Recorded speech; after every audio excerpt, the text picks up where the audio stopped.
Buenos días, vamos a comenzar a trabajar con nuestra clase de ciberseguridad.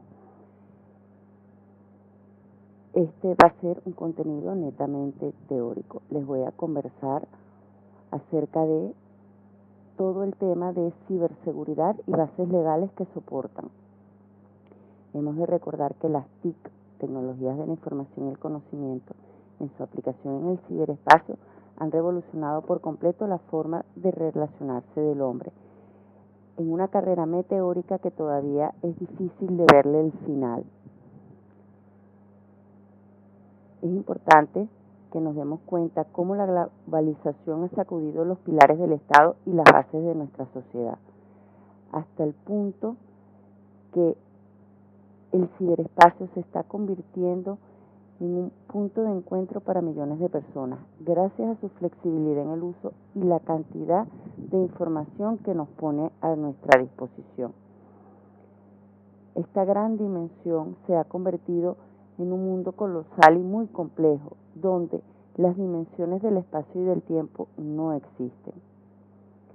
Aquí en el ciberespacio nos encontramos desde niños que casi no saben escribir hasta profesionales de todas las ramas y niveles culturales. Y esto genera un gran problema, en que también está siendo usado por predicadores religiosos radicales, terroristas, ladrones, pederastas y demás individuos con fines nada pacíficos, nada específicos y nada buenos. Por ello vamos a hablar acerca de la ética en el ciberespacio, acerca de nuestra dependencia exponencial a las computadoras, a la necesidad que como humanos tenemos del uso ético y legal que se puede hacer del ciberespacio. Esta preocupación crece ante el dilema que nos plantea el aumento de posibilidades de comunicación y difusión de información. Es importante recalcar que la libertad no puede ser entendida solo desde el punto de vista personal, que tiene que haber una diferencia entre lo que es libertad y libertinaje.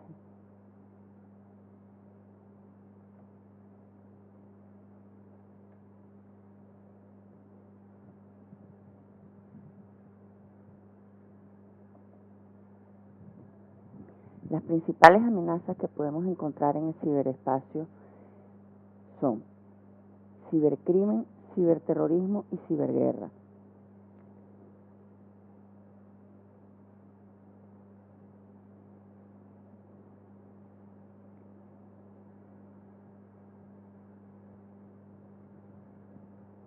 El cibercrimen está entendido como un amplio espectro de delitos, entre los que podemos citar la piratería de software, la piratería de juegos, música, películas, estafas.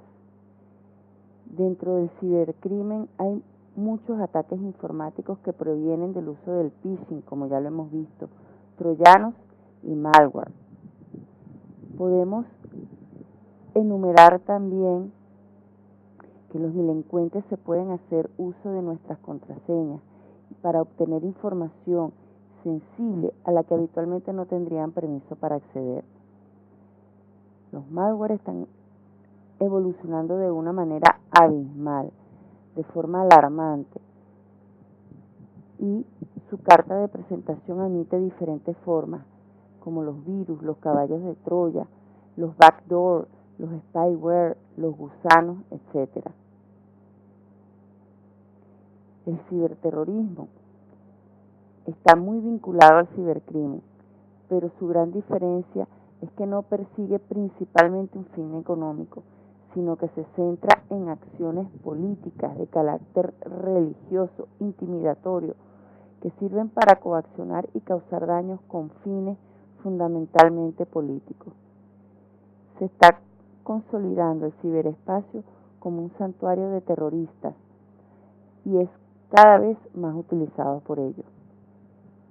Las acciones que pueden llevar a cabo pueden ser de financiación, de guerra psicológica, reclutamiento, comunicación, adoctrinamiento y propaganda, entre otras. Las guerras actuales se libran no solamente en el campo de batalla, como en la esfera de la información, también se pueden librar en una batalla que no es nada como convencional, como es la batalla en el ciberespacio. Las faltas de regulaciones y el enmascaramiento que ofrece la red hace que los grupos terroristas realicen acciones con total impunidad. Es difícil establecer un marco regulatorio en un mar tan grande donde interactúa tanta gente con tantos idiomas y con fines tan diferentes. La ciberguerra. No había el concepto de ciberguerra desde que apareció Internet en el 69 y su desarrollo en la década de los 90. Siempre las guerras se han llevado a cabo en espacios terrestres, marítimos y aéreos. Sin embargo, ya en los años 90 comenzamos a ver la consolidación del crecimiento de la infraestructura tecnológica y de las redes. Y cada vez más el ciberespacio se centra como un nuevo campo de batalla.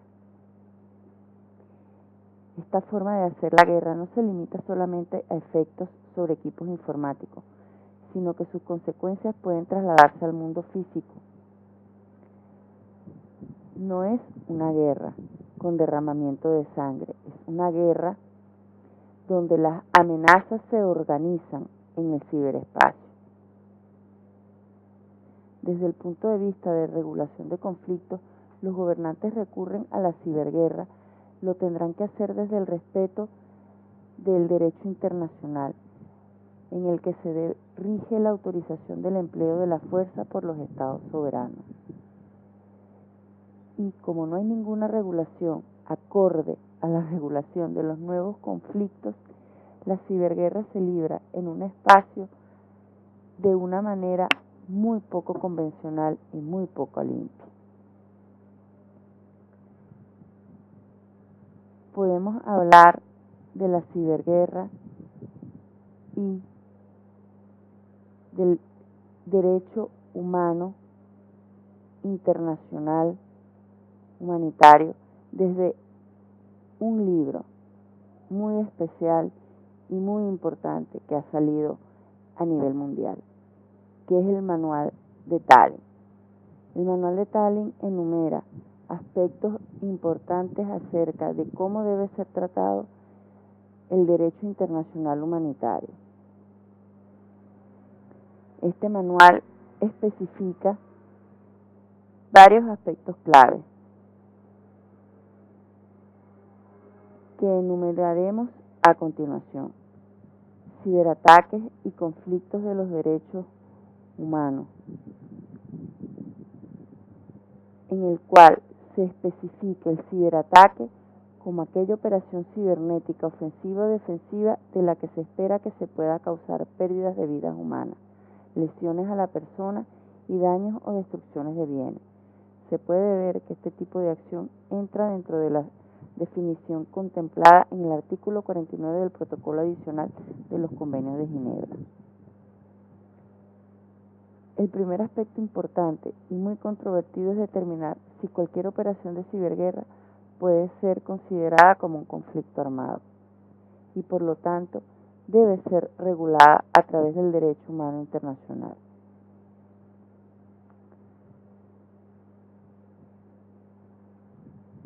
Parece lógico pensar que no todas las acciones que se lleven a cabo podrían tener cabida.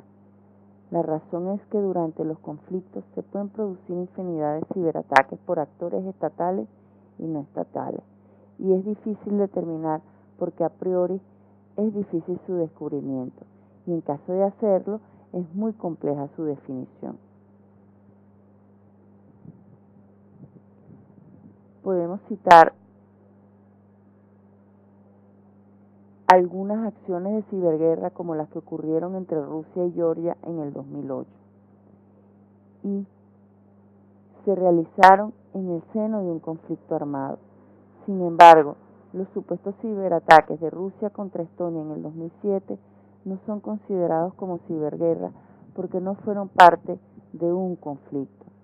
El gran número de ciberataques y lugares diferentes de donde se llevaron a cabo dificultó la asignación de responsabilidades, a pesar de que se sospecha que Rusia estaba detrás de ello. Podemos nombrar otro aspecto clave, como la soberanía y la responsabilidad. La soberanía de un Estado puede ser violada por ataques desde el ciberespacio. Los Estados deben controlar la infraestructura cibernética, que se encuentra tanto en su territorio como los que actúan bajo su bandera. La duda surge sobre la responsabilidad de los Estados ante acciones cibernéticas que se llevan a cabo desde su territorio, que se transmiten por él sin que se pueda comprobar que tuviera conocimiento ni capacidad para detectarla. Otro aspecto que crea problemas en el control de un Estado por las acciones que se puedan llevar en su nombre se puede considerar el hecho del Estado.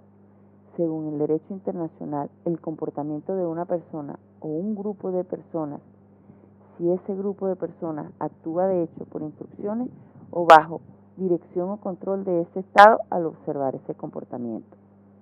Los ciberataques, por ejemplo, volvemos al caso de Estonia en el 2007, si fueron un atentado a su soberanía, y sin embargo, a pesar de las evidencias, no se pudo culpar a Rusia, porque en ningún momento se pudo comprobar el más mínimo control sobre el caos originado. No existe prueba alguna de que algún grupo de hackers operara bajo control de ningún Estado.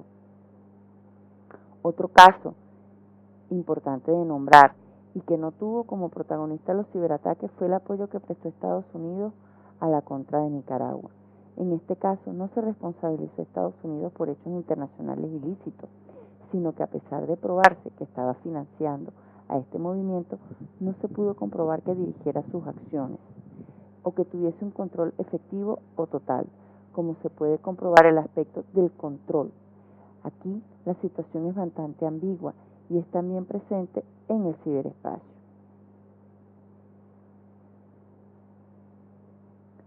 Es importante destacar el uso de la fuerza.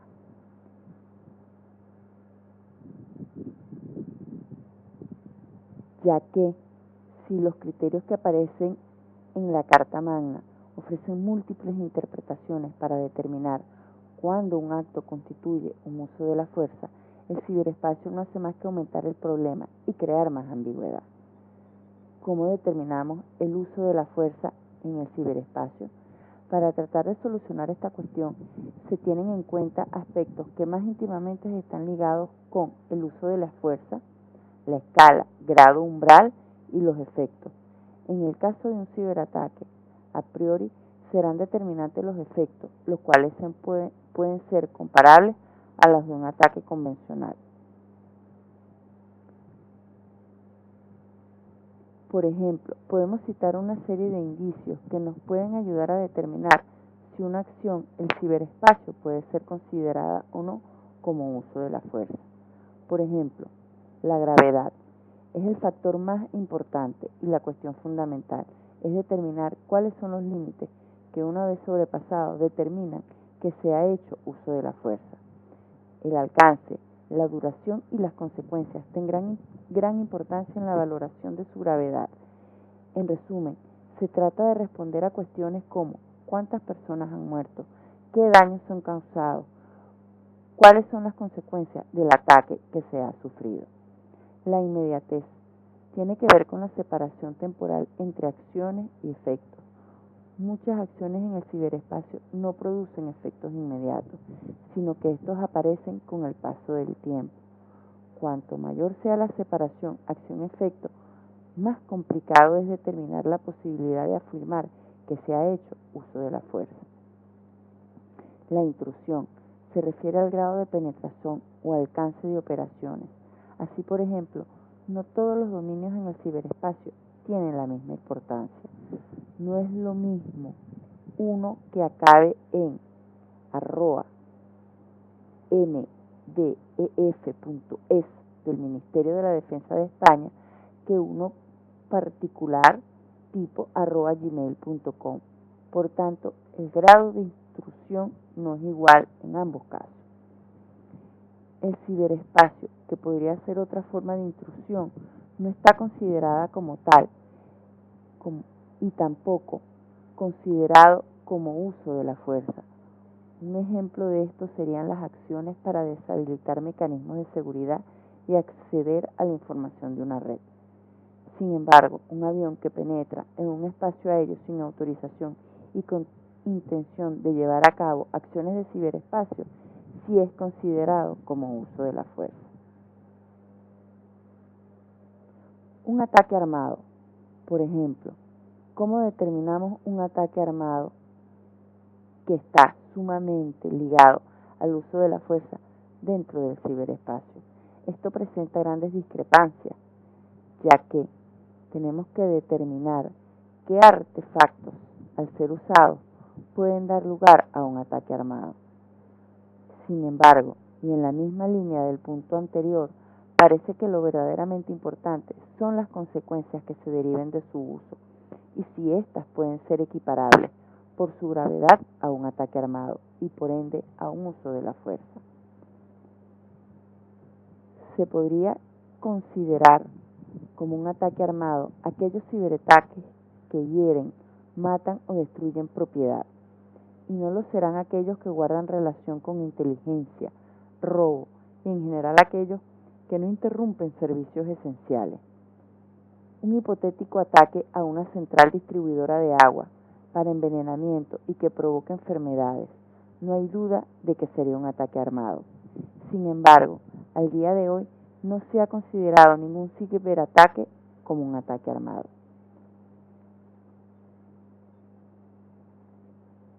Además, todo apunta a que sea el primer uso por parte de una nación de un programa malicioso como arma informática contra la infraestructura de otra nación. Además, este incidente resulta significativo porque hasta la fecha inhabilitar una instalación de este tipo solo habría sido posible mediante alguna acción física, por ejemplo, un bombardeo. Legítima defensa, inminencia, inmediatez. Si el ciberespacio se ha determinado que se pueden dar casos de uso de la fuerza, también tendrá cabida la legítima defensa. ¿Cómo podemos responder a este interrogante? Esta afirmación se justifica con más argumentos si el uso de la fuerza es con ocasión de un ciberataque considerado como ataque armado. En este sentido, podemos citar el artículo 51 de la Carta de las Naciones Unidas, en la cual se reconoce el derecho a la legítima defensa. Dentro de este apartado es necesario comentar que también en el ciberespacio, como ocurriría en el caso de las armas nucleares, se puede aprobar la legítima defensa anticipada o la inminencia. Aunque este tema ha planteado muchos debates, parece que ésta solo se pudiera aprobar en el caso de que, de no llevarse a cabo y el Estado esperara sufrir un ciberataque, estuviera perdido cualquier oportunidad de responder ante los efectos del mismo. La relación causa y efecto debe estar muy justificada.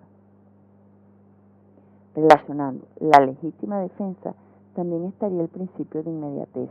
El requisito de inmediatez, a diferencia de la exigencia de la inminencia, distingue un acto de legítima defensa de la mera represalia.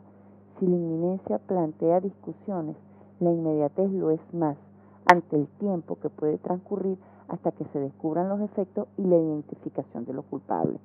Esto se debe a que los efectos de los ciberataques no siempre serán conocidos de inmediato y por lo tanto no es fácil verificar si se ha recurrido al uso de la fuerza que determine una respuesta del tipo legítima defensa.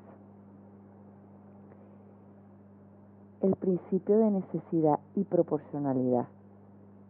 La ciberguerra puede ser un medio recurrente para los actores que se enfrentan a oponentes con los que existe un gran desequilibrio en recursos militares, personal, material, tecnológico.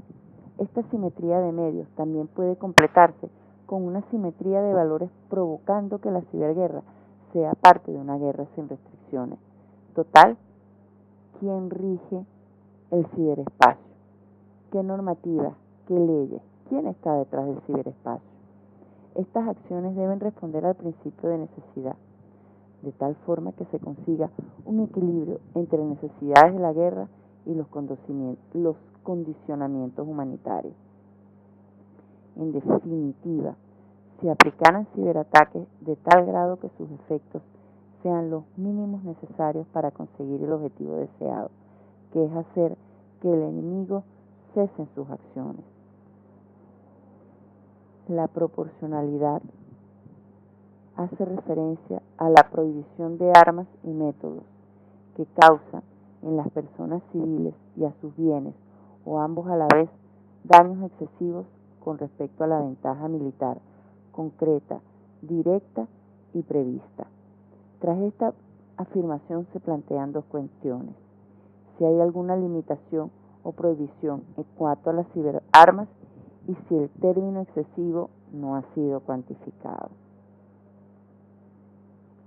Y por último, participación directa en las hostilidades.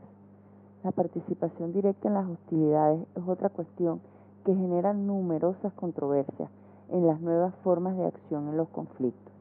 El artículo 51.3 del Protocolo Adicional y 13.3 del Protocolo Adicional 2 de la ONU especifica que los civiles, a veces de forma individual, de tipo lobo solitario, podrían llevar a cabo ciberataques que tengan relación directa con las hostilidades, con los efectos ocasionados y a favor de una de las partes, por simpatizar con ella.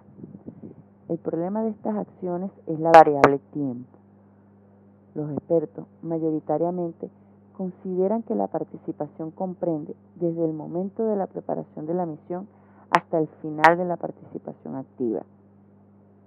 Relacionado con esto, durante los conflictos de Irak y Afganistán, se ha puesto de moda el concepto de puerta giratoria o revolving door, es decir, aquellos individuos que en un momento determinado deciden participar de forma activa en el conflicto.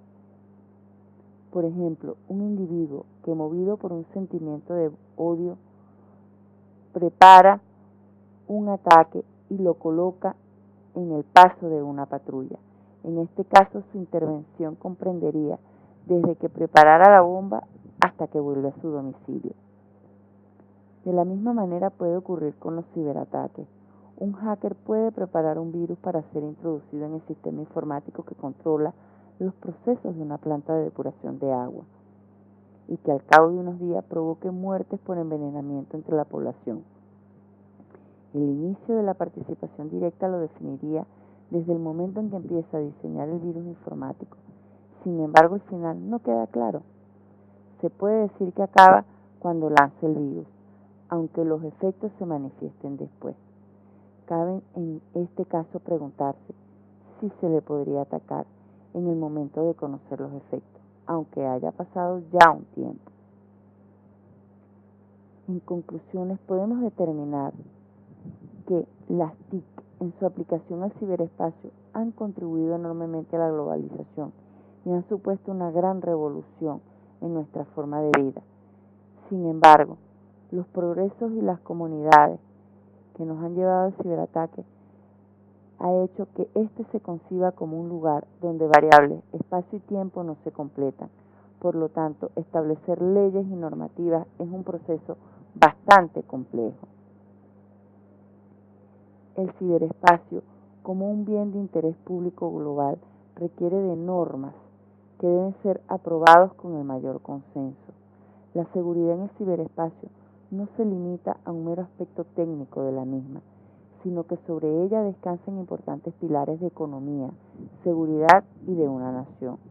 No es un problema solo de Estado, sino que un gran número de infraestructuras críticas son controladas por empresas privadas, y esto provoca que la seguridad informática sea una de las máximas preocupaciones, debido a que son depositarias de un gran número de aspectos que forman parte de un rompecabezas de bienestar de los ciudadanos.